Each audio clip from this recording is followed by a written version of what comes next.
Welcome friends, this is a curling iron tutorial.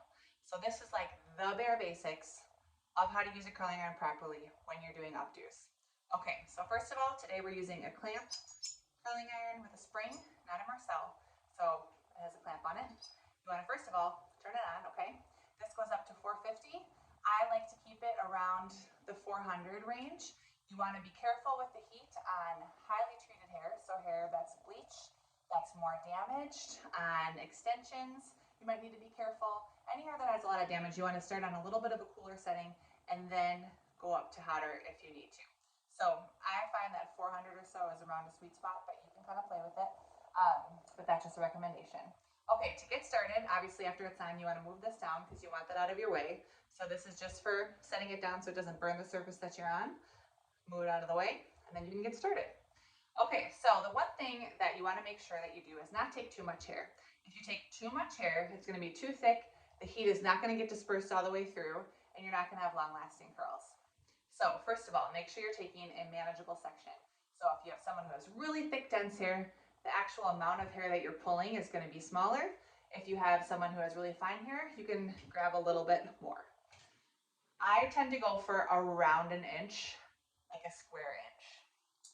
Okay, so what you don't want to do is bring the curling iron all the way down to the bottom and roll it up. Why? Because then you're going to get a concentrated amount of heat at the bottom of the hair and not enough at the top. Also, the hair tends to overlap because you run out of space and you're not getting the heat distributed equally. So then when you take it out, you have more of a tight curl on the bottom and not as much on the top, okay? So what you want to always do is start in the middle. Now, a good practice to get into is combing the hair first. I'll talk products in another video, but just to make sure there's no knots or any kinks in there, because anything that you put heat on, it's going to lock in place. So if there's a kink in there and you put heat on it, you're locking a kink in. So I'm going to open my tong and go about halfway down, holding the cool tip, and I'm going to roll up as close as I can to the scalp, okay? And you can see how I've got one layer here, one layer up here, they're not overlapping. And then I'm going to open my tong and slowly walk the hair down as I roll up. So I'm feeding the hair through as I'm rolling it up, and that keeps the hair evenly dispersed. And you're getting a concentrated amount of heat at the top. The top of the hair is holding the whole weight of the entire length of the hair.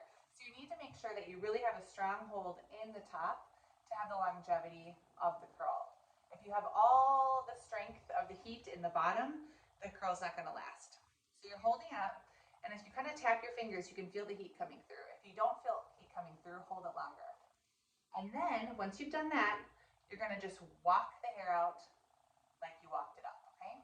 So I'm going to kind of unravel and walk it out as I go. And with this, you get a really nice, even curl. Now, with this, you know, you can brush it out, you can finger comb through it, you can leave it as is, whatever you want to do. But this is the way to get a really long-lasting curl.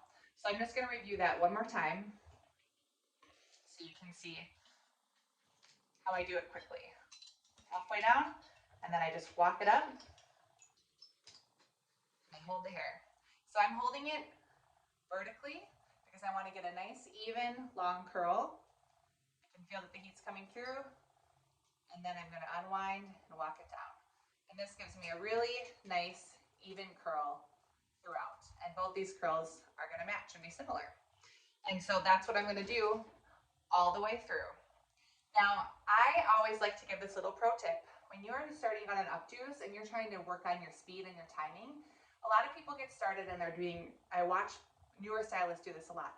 They get started in the back and they're working their way up and they're doing these perfect curls all the way through.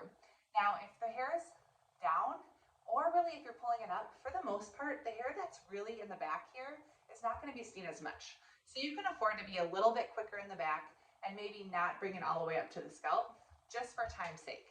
So if you're curling a whole head of hair, don't worry as much about getting the hair as curled all the way up to the top here when you're doing this bottom section.